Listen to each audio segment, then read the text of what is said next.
welcome to Chai Chat with Lavina. The nomadic nature these days of Chai Chat takes you all sorts of places, and as you can see, today I am surrounded by orchids, and this is in Kew Gardens. Why?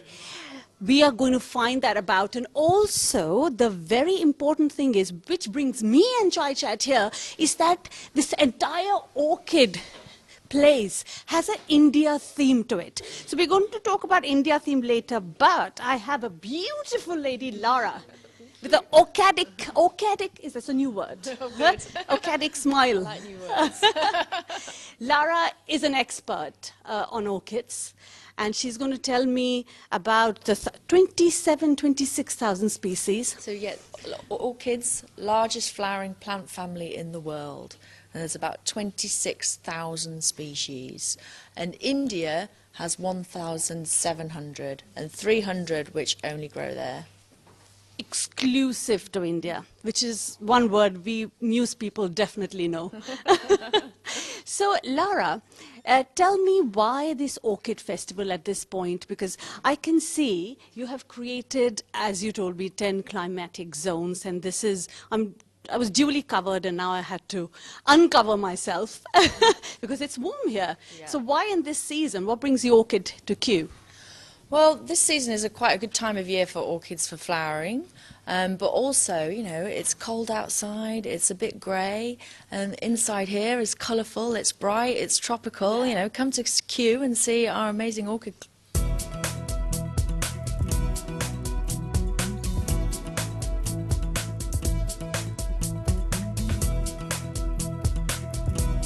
Orchids, largest flowering plant family in the world.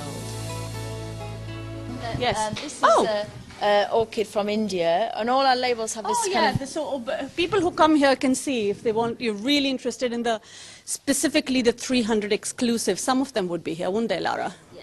This one is just from India. And only exclusive to India? Yeah, okay. Absolutely exclusive to India. And then we've got some other... Tell me about this, because I've heard you talking about it, Okay, and which is extremely interesting. Go on. I think the really cool thing about orchids is how they're pollinated. Okay. So most plants, to get pollinated, they give a reward of nectar, yeah? But orchids, some of them do that, but lots of them do these really deceitful things. And this one looks like it's got a little aphid egg on the plant there. And the bee comes along, it lays its eggs there, thinking they'll be able to eat those aphids and that aphid egg when they hatch out, and in the process slips into this pouch, and it can't fly out of it. The only way it can get out is to walk up the inside, up a ladder of hairs, and on the way up, he passes past the female surface, so if he has pollen, deposits it there. And if pollination. And then when he comes out, he picks up the pollen and takes it to another plant. Clever. A lot of thinking must have gone through in the plant. Yeah, well, they're all evolved for pollination. That's what flowers are for. They want to make seed. The plants want to make seed. They want to live on. So the flowers are purely there to tempt their pollinator. And orchids all have their own unique pollinator. Oh. So not just 26,000 species of orchid, 26,000 species of pollinators as well. How to pollinate differently. Wow. That's an encyclopedia in itself of how to pollinate. Yeah. Oh, fantastic. And breed more. Yeah.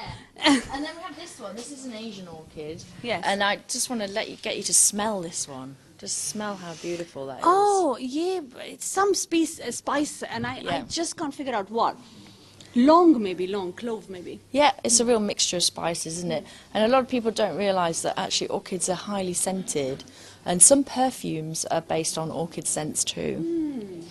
And then I have this one. This one isn't an Asian orchid, but I just wanted to show you this one because how would you think that's an orchid, you know? This looks like small oranges.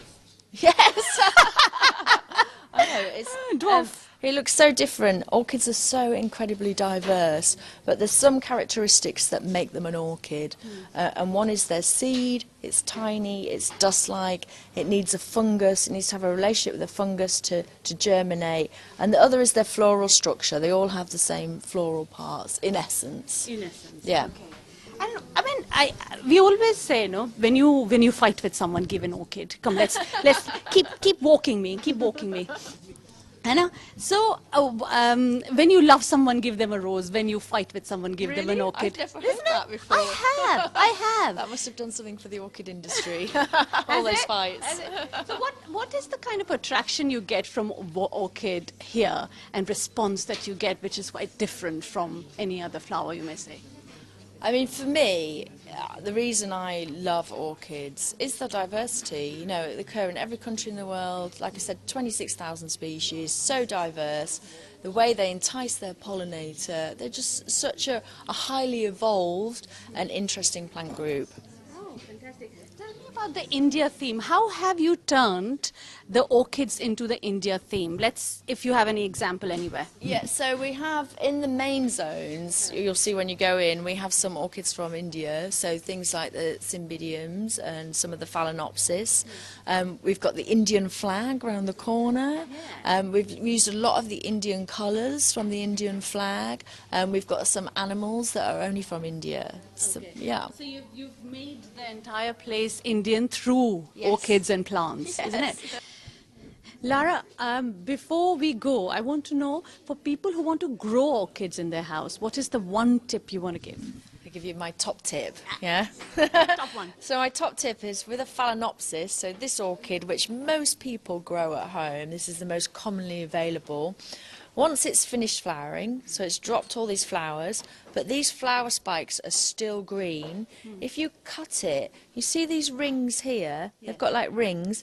If you cut it just above the second one, 80% of the time, it'll put out a mini flower spike there. So you're basically getting a bonus flower spike. Oh, I see. So if you cut above the second So ring, just- and yeah. ring being these, Yes, so you've got one there, two there, second or third. just cut here. Just cut a little bit above, and then that stimulates it to put out another little mini flower spike. Oh, fantastic. So all these flower, I know I've given this to so many people, and they can just make it flower continuously. Yeah, they are really easy to flower.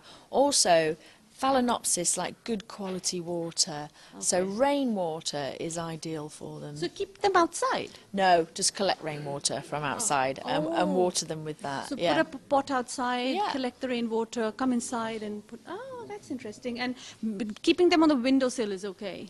Yeah, what we sometimes call these the middle of the room plant. So really they like a constant temperature.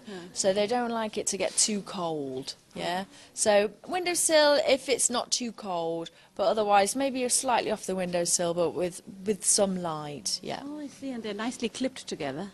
Yeah. Got decoration on them as well. They like nice humid conditions as well. Nicely humid, not too dry. Good in the bathroom.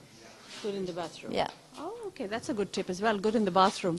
Your orchid in the bathroom. Yes. Is your bathroom full of orchids? Your house full of orchids? I do have quite a lot of orchids at home, yes, yeah. You inviting me to your house? Not today, no. She's not inviting me to her house. I'm going to go to work. That's fine. I'm going to go to my next segment and find out what India theme is all about in this Orchid Festival of Kew. So stay tuned on Chai Chat.